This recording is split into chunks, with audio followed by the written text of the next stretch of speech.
What's going on, guys? I am very excited to bring you this review. I mean, you've been waiting all week for this review, and the votes are up. So the choices were the remake of the Texas Chainsaw Massacre, the remake of Halloween, or the Last House on the Left remake. Texas Chainsaw Massacre got no votes at all. The Last House on the Left was very close on winning, but Halloween won by a couple votes. But I was very surprised in how much you cooperated on this on voting what I should review this week, because I can't make it to the movies, but I'm very happy to review Halloween, Rob Zombie's remake of Halloween. So let's get into this.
Rob Zombie's remake of Halloween, with the first one being a cult classic, being known as one of the scariest horror movies that anybody's ever watched a horror film knows Halloween and knows the basic plot of it. Even if you haven't watched it, you'd still know what it's about.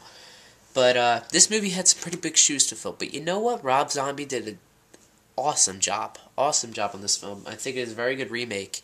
But there's only 4 things you have to look for in a Rob Zombie film: blood and gore, nudity, his wife, and very bad language. Like a whole shitload of bad language. I mean, all of his movies just have every single one of those 4 things in it, and I don't know, he doesn't seem to give it a rest. Even when his wife dies in a movie, he still has to bring her back. And she really doesn't bring anything to the table for all of her roles. But she was good in Devil's Rejects. I'm going to give it that. Devil's Rejects is one of the best horror movie sequels I've ever seen. One of. Not my favorite. Just up there in, like, probably top 5, maybe. But, yeah, so let's get into Halloween. So, being told that you were given a 30-minute backstory of Michael Myers in his past when he was a kid is very well creative. I've never even would have thought of that, and I kind of didn't want to know more than what went on in his childhood, but it was really messed up, and just, that he's crazy. I mean, he's just a weird little kid just going around killing people like it's a freaking ritual. I mean, the kid is crazy. Acting-wise, it's fine. Michael Myers, played by Tyler Mane, is perfectly fine. I mean, he's 7 foot. I mean, Jesus. Blood and gore? Yeah, there's a lot of blood. The movie is just outright gory and just, like, grotesque. I mean, there's a lot of, like, brutal-ass kills in it. I mean, it's gonna bring a lot of input to the audience, because the audiences, that's what they want to see. They want to see blood and gore. They want to see ultimate kills, and this delivers here completely. Now, even though the movie was predictable, even if you saw the original, because if you see the original, you're going to just know what's going to happen here. I like the little twists and cliffhanger that Rob puts on to this film. Even though it didn't work for some viewers, it worked for me, because it's not like a normal cliffhanger. Like, it doesn't leave you it doesn't leave you guessing, but it just wants you to see more.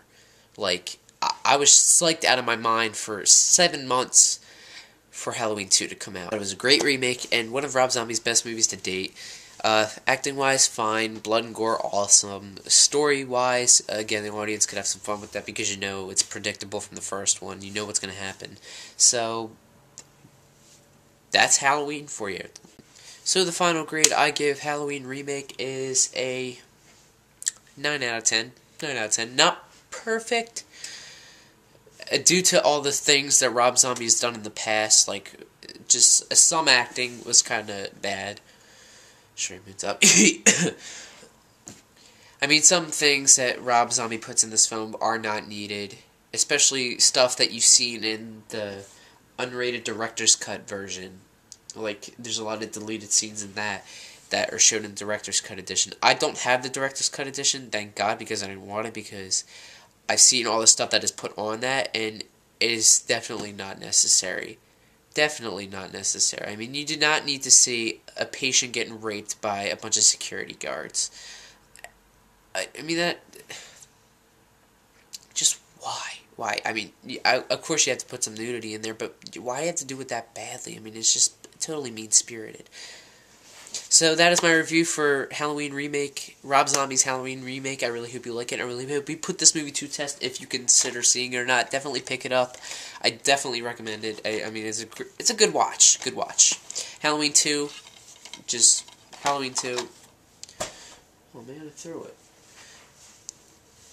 Halloween 2, do not pick it up. It's a piece of crap. I don't recommend that one. I recommend the first one. The first one just kicks ass. I'm not even joking. So that's my review of Halloween Remake, and I really hope you like it. I really hope you put this movie to test if you consider seeing it or not. But until next time, I'm Ian Upesh, signing off.